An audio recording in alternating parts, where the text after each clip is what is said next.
जी, अस्सलाम वालेकुम रहमतुल्लाहि व बरकात। अल्लाह रब्बुल इज़्ज़त से दुआ करती हूँ कि हमें वो ज़िंदगी अता करना जिसमें इस्लाम हो, वो सीना देना जिसमें कुरान हो, वो ज़मीन दे जिसमें तेरी फ़िक्र हो, वो ज़ुबान दे जिसमें तेरा ज़िक्र हो, और वो मौत अता करना जिसमें ईमान हो, और वो जन्नत देना जिसमें हमारा मकाम हो। आमीन या रब्बिल आलमीन। दुनिया की हर चीज़ बदल सकती है, लेकिन जो चीज़ इंसान को हक़ पर कायम रखती है वो है ईमान।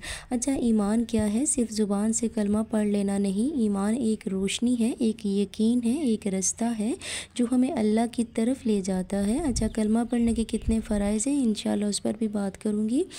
पहले बात कर लेते हैं कि ईमान की तारीफ़ और उसकी अहमियत के बारे में। अच्छा, ईमान का मतलब क्या है? यानी यकीन। यकीन इस बात का कि अल्लाह एक है और मोहम्मद मुस्तफ़ा सल्लल्लाहु अलैहि वसल्लम अल्लाह के आखिरी रसूल हैं। जन्नत है, जहन्नम है, फ़रिश्ते हैं और कुरान बरहक है। अच्छा, ईमान वो बुनियाद है जिस पर हमारी पूरी दीनी इमारत खड़ी है। अगर देखें बुनियाद ही कमज़ोर होगी तो इमारत कैसे कायम रहेगी। कुरान में अल्लाह ताला फरमाता है सूरह अल-अनफ़ाल में कि जिसका तर्जुमा है कि मोमिन तो वो हैं जिनके दिल अल्लाह के ज़िक्र से काम जाते हैं। ईमान सिर्फ दिल का हाल नहीं बल्कि अमल का नाम भी है।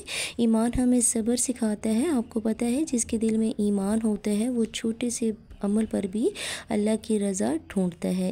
ईमान वाला शख्स तन्हाई में भी वही करता है जो सबके सामने करता है, क्योंकि वो जानता है कि अल्लाह देख रहा है। ईमान वाला हक बोलता है, सब्र करता है, माफ़ करता है और अपने रब पर तवक्कुल भरोसा रखता है। जैसे आप जानते हैं जिस तरह हज़रत बिलाल रज़ियल्लाहु अन्हु को देखिए कि उन्हें गर्म रेत पर लटाया गया, पत्थर रखा गया, मगर ज़ुबान से सिर्फ एक ही लफ्ज़ निकला, वो क्या था? अहद। यानी अल्लाह एक है और वही वाहदहू ला शरीक है। क्योंकि इनका दिल ईमान से भरा हुआ था। ईमान इंसान को ताकत देता है, सब्र देता है और जन्नत की उम्मीद देता है।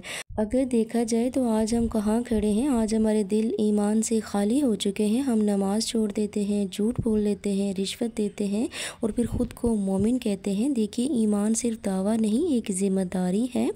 क्या हम अपने अमाल से ईमान को साबित कर रहे हैं या फिर सिर्फ ज़ुबान से दावा कर रहे हैं? हज़रत अबू उमामा रज़ियल्लाहु अन्हु से रिवायत है कि एक शख्स ने रसूलुल्लाह सल्लल्लाहु अलैहि वसल्लम से सवाल किया कि ईमान क्या है? तो आप सल्लल्लाहु अलैहि वसल्लम ने इरशाद फरमाया कि जब तुमको अपने अच्छे अमल से खुशी हो और बुरे काम पर दुख हो तो तुम मोमिन हो। अब बात कर लेते हैं कलमे के फ़राइज़ के बारे में। तो जैसे आप जानते हैं कि कलमा पढ़ने के साथ साथ उसके कुछ फ़राइज़ हैं जिन्हें हमें पूरा करना हर मुसलमान के लिए लाज़िम है। कलमे के 5 फ़राइज़ हैं। नंबर 1 पर है कि ज़िंदगी में ठीक अल्फाज के साथ एक दफ़ा पढ़ा जाए, जैसे ला इलाहा इल्लल्लाहु मुहम्मदुर रसूलुल्लाह। सही अल्फाज के साथ एक दफ़ा पढ़ना हर मुसलमान पर ज़िंदगी में एक मरतबा पढ़ना फ़र्ज़ है। नंबर 2 पर है कि दिल से कलमे की तस्दीक करना, यानी अल्लाह के सिवा कोई इबादत के लायक नहीं और मोहम्मद मुस्तफ़ा सल्लल्लाहु अलैहि वसल्लम अल्लाह के आखिरी रसूल हैं। दिल से तस्दीक करना और तस्दीक हर वक्त हर लम्हे होनी चाहिए। नंबर 3 पर है कि कलमे के का मतलब जानना। कलमे का मतलब जानना यानी कलमे का तर्जुमा हमें मालूम हो कि ये कलमा हमसे क्या तकाज़ा करता है। नंबर 4 पर है कि कलमे के मुताबिक ज़िंदगी गुजारना, यानी नमाज, रोज़ा, ज़कात और दीगर अहकाम पर अमल करना, यानी हमारी 24 घंटे की ज़िंदगी इस कलमे के मुताबिक हो जाए, अल्लाह और उसके महबूब सल्लल्लाहु अलैहि वसल्लम के मुबारक तरीक़ों के मुताबिक हो।